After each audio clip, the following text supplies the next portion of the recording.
Halo, assalamualaikum warahmatullahi wabarakatuh. Kembali lagi bersama saya Bang Mimin di channel Musik Official Story Crew 02. Dan jangan lupa subscribe juga channel baru Bang Mimin, yaitu Bang Mimin Channel. Linknya ada di deskripsi di bawah ini ya. Mimin akan membawakan novel The Story of Ye Chen sedikit tapi nggak apa-apa lah ya, karena ada updatean. Nah, tadi malam sudah update berapa ya, 20 bab ya. Sekarang yakni 4 bab saja dulu ya. Dari bab 4245 hingga bab 4248, yakni 4 bab ya.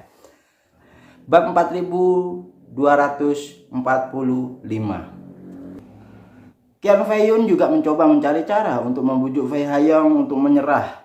Tetapi Fei Haiyong tidak bisa menyembunyikan gemetarannya yang bersemangat dan berkata, "Sialan, aku telah bekerja dengan begitu banyak wanita, semuanya tidak dapat dibandingkan dengan satu Gu Qiu. Jika aku bisa menangani Gu Qiu, maka hidupku akan benar-benarlah lengkap. Selain itu, aku selalu memulai dengan orang biasa tanpa latar belakang dan tidak ada masalah setelah sejujurnya. Aku sudah lama bosan. Saya masih harus mengubah ke sesuatu yang lebih menantang untuk dirangsang." Qiao Fei Yun berkata terus terang, "Tuan Fei, Gu Qiu memanglah yang terbaik di antara wanita, tetapi risikonya terlalu besar. Jika itu benar-benar terbuka, kamu akan takut saat itu, sulit untuk keluar dari masalah itu." Fei Haiyong berkata dengan penuh semangatnya, "Itu karena risikonya, jadi itulah yang mengasihkan." Setelah berbicara, dia berkata dengan serius, "Fei Yun, semua lapisan masyarakat memiliki yang tertinggi mengejar, dan mereka ingin bermain sepak bola. Mereka yang memenangkan Piala Dunia dan berlari ingin memenangkan Olimpiade itu. Siapa yang tidak ingin memenangkan kejuaraan dunia itu? Membuat rekor dunia atau semacamnya, sehingga generasi mendatang dapat mengaguminya. Karena saya, Gu Qiu adalah trofi kejuaraan dunia dan rekor dunia saya."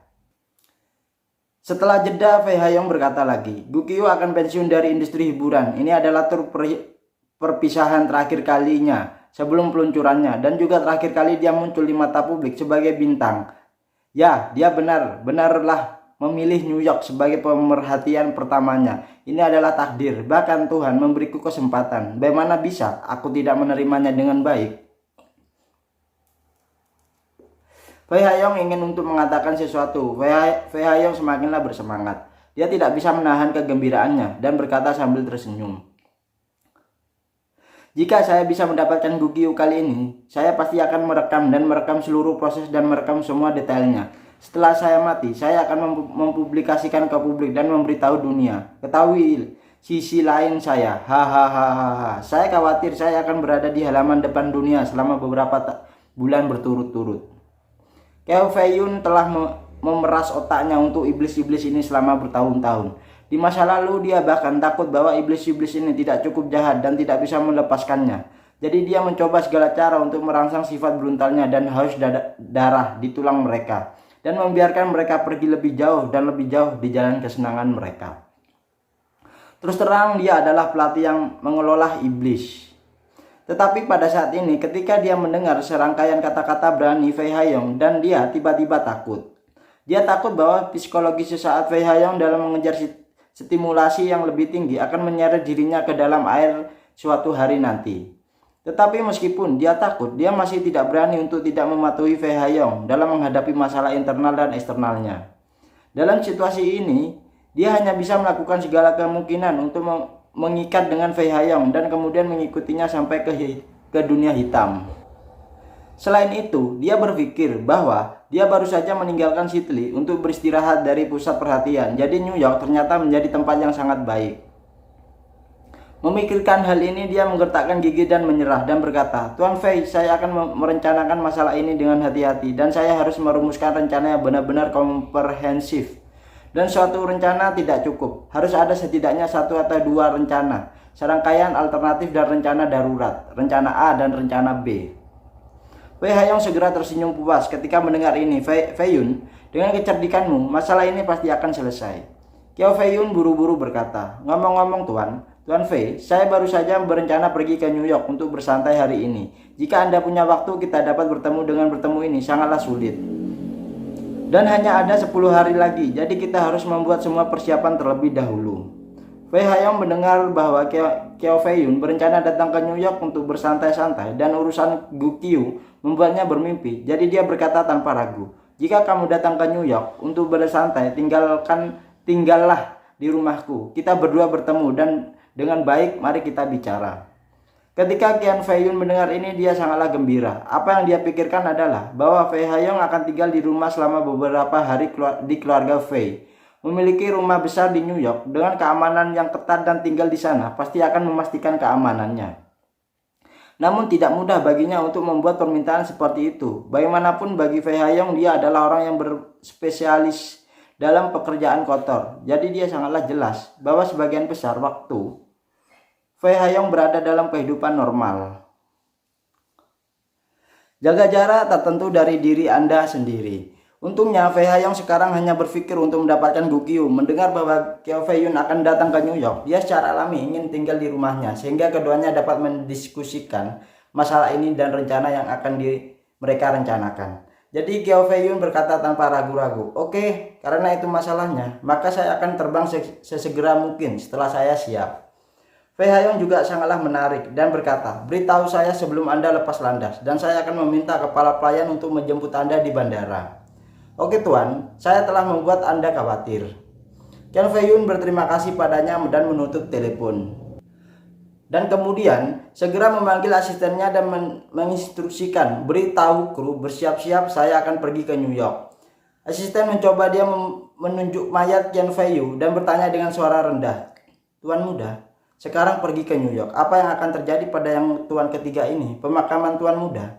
Qian Fei-yun mendesak, "Simpan tubuh Fei-yun di rumah duka sementara dan blokir berita. Dan jangan biarkan siapapun tahu tentang dia. Setelah saya pergi ke New York, dan pergi dan tenangkan anggota kru. Mengatakan bahwa kapalnya karam dan orang-orang yang hilang. Beri mereka pensiunan langsung dan suruh mereka tutup mulut." Asisten itu bertanya lagi, "Tuan muda, tuan yang sulung, di mana tuan muda dan istri?" Memberitahu mereka. Tidak untuk saat ini." Qian Fei-yun menggelengkan kepalanya dan berkata, "Mereka tidak tahu persis apa yang saya lakukan. Jadi cobalah untuk tidak memberitahu mereka tentang masalah ini. Jika mereka diseret ke dalam air yang keruh ini, urusan Fei-yun juga dirahasiakan dari mereka untuk saat ini. Jika mereka bertanya, mereka akan mengatakan bahwa Fei-yun meminta saya sejumlah uang untuk membawa beberapa gadis ke Paris untuk liburan agar mereka tidak terlalu terganggu." Keo Fei-yun kebiasaannya main-main promiskuitas diketahui oleh keluarga. Dia adalah generasi kedua promiskuosus yang terkenal di Sydney. Berganti pacar lebih cepat daripada berganti pakaian. Dan mereka semua adalah selebriti internet terkenal di Sydney dan bahkan di Amerika Serikat. Dan itu umum untuk membawa gadis-gadis itu berlibur ke luar negeri. Orang tua tidak ada hubungannya dengan dia, jadi mereka tidak peduli untuk peduli padanya. Justru karena inilah Keo Fei-yun memiliki kepastian mutlak. Jika dia memberitahu orang tuanya, mereka tidak akan meragukannya. Adapun beberapa lama kebohongan ini bisa bertahan. Keo Fei-yun tidak tahu sekarang, tetapi dia tidak bisa mengurusnya lagi. Tugas yang paling mendesak saat ini adalah dia harus meninggalkan Sydney dulu. Jika tidak, dalang di balik pembunuhan saudaranya akan datang dan menemukannya dan dia akan tamat. Namun apa yang Keo Fei-yun tidak tahu adalah bahwa ketika dia masih menunggu tubuh saudaranya dibawa kembali ke laut, banyak tentara Istana Wanlong telah tiba di Sydney dari Kanada dan sekolah Kiao Churan. Mereka telah menggunakan jaringan intelijen mereka untuk memantau rumah dan perusahaan Keo Fei-yun. Ketika mereka menemukan bahwa Keo Fei-yun datang ke rumah duka, dari rumah mereka mengikuti dengan tenang sepanjang jalan. Segera dikelilingi oleh beberapa pengawal, Keo Fei-yun buru-buru naik ke mobil, bersiap untuk pergi dari rumah duka ke bandara. Dan gerakan ini juga ditemukan oleh para prajurit Istana Wanlong. Ketika para prajurit Istana Wanlong mengikutinya untuk sementara waktu, mereka menemukan bahwa mobil yang ditumpangi sedang menuju ke bandara. Sehingga pemimpin tim yang memimpin tim segera melaporkan ke Wang Paozhong. "Kami menemukan bahwa Keo Fei-yun adalah akan pergi ke bandara. Apakah Anda ingin menghentikan mereka sekarang?" Wang Paozhong segera melaporkan situasinya kepada Ye Chen dan meminta Ye Chen untuk memberi perintah. Tapi Ye Chen tersenyum dan berkata, "Langsung ke bandara." Setelah keluar dari rumah duka, dia pasti takut dan berencana untuk melarikan diri. Mengapa dia tidak membiarkannya pergi dulu dan melihat kemana dia pergi dan siapa di balik rencana mereka dan untuk bertemu? Pada saat ini, Kim Fei-yun sama sekali tidak menyadari bahwa dia telah diekspos. Dalam perjalanan ke bandara, dia terus menginstruksikan asistennya untuk melakukan pekerjaan dengan baik setelah keluarga kelompok Italia dan pihak Sidley.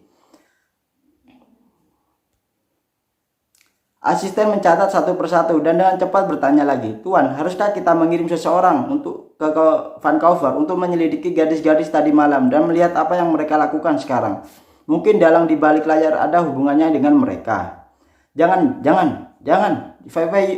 Kim Fei-yun menolak tanpa ragu-ragu. Pihak lain dapat menculik lebih dari 800 anggota dalam satu nafas di Vancouver. Dengan kekuatan ini, jika kita berani pergi ke Vancouver untuk menyelidiki, kita pasti akan mengambil inisiatif untuk mati. Sangatlah mungkin mereka telah lama menunggu kita. Dan prioritas saya sekarang adalah menghindari keunggulan mereka terlebih dahulu, bukan untuk menemui kesulitan terlebih dahulu. Asisten itu mengangguk ringan dan berkata dengan hormat, "Saya kenal Tuan Muda." Tanya Kim Fei-yun lagi dan berkata, "Mulai hari ini kita akan menghentikan semua bisnis di daerah ini. Kita harus tetap low profile agar tidak membuat masalah." "Baik Tuan Muda, saya mengerti." Asisten harus memberi ide. Setengah jam kemudian, Kim Fei-yun naik ke jet pribadinya dan buru-buru meninggalkan Sidley ke New York. Personil intelijen Istana Wanlong dengan mudah menemukan nomor registrasi beberapa jet pribadi atas namanya dan kemudian memeriksa status real time-nya dari pesawat-pesawat ini. Segera mereka menemukan bahwa hanya satu pesawat dengan nama Kim Fei-yun yang akan lepas landas. Pesawat jet bisnis Boeing BBBJ bernomor 2674 baru saja lepas landas dari Sidley dan posisi real time-nya, ketinggian dan kecepatan pesawat dapat dilihat dari peta radar publik bandara di Sidley. Selain itu, mereka dengan mudah menemukan izin rute yang diajukan oleh jet bisnis dan menemukan bahwa tujuan pesawat itu adalah New York. Ketika berita itu kembali ke telinga Ye Chen tidak bisa menahan tawa dan berkata, "Saya pikir Kim Fei-yun ini akan melarikan diri, tetapi saya tidak berharap itu pergi ke New York. New York adalah hanya 200 meter jauhnya dari 200 kilometer jauhnya dari Providence, tempat istri saya belajar. Semakin dia berlari, semakin dekat dia dengan saya." Wang Paojon buru-buru berkata, "Tuan Ye, apakah Anda perlu bawahan Anda untuk menggerakkan lebih banyak tenaga kerja ke New York di keadaan darurat seperti ini?" Ye Chen mengangguk dan berkata, "Karena kamu ingin mencabut Kim Fei-yun dan keluarganya, kamu pasti akan membutuhkan banyak orang untuk bekerja sama." Setelah berbicara, Ye Chen berkata lagi, "Baiklah, kamu akan mengirim beberapa lebih banyak orang ke New York hari ini. Tetapi Anda tidak boleh sekelompok besar orang terbang langsung dari Timur Tengah dan terlalu mudah untuk menarik perhatian. Lebih baik bagi semua orang untuk meninggalkan Timur Tengah terlebih dahulu, menyebar ke bagian lain dari dunia, dan kemudian pergi ke New York, cari hotel dan menetap, dan tunggu instruksi selanjutnya kapan saja."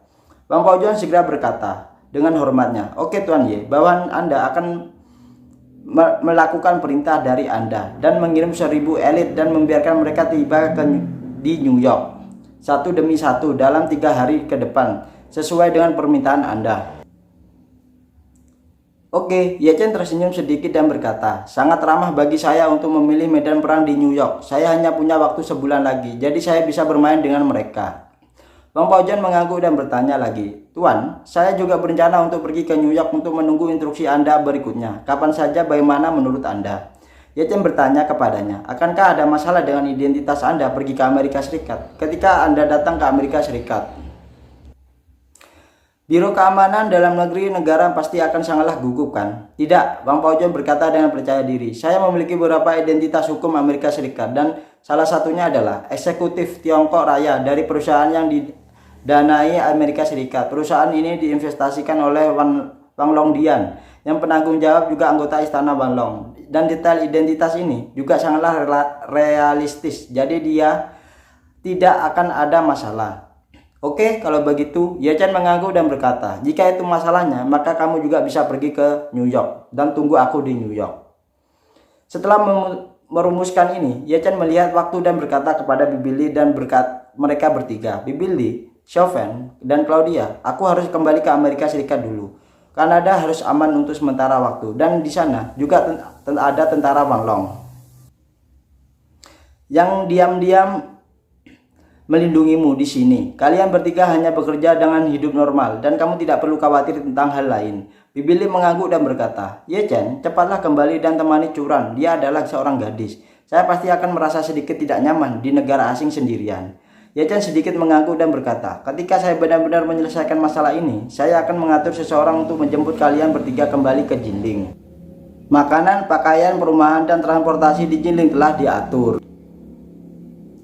Li Shofeng buru-buru mengingatkan, "Kakak Ye, jangan lupa Claudia kembali ke Jinling untuk belajar." Ye Chen berkata sambil tersenyum, "Jangan khawatir, aku tidak akan melupakannya."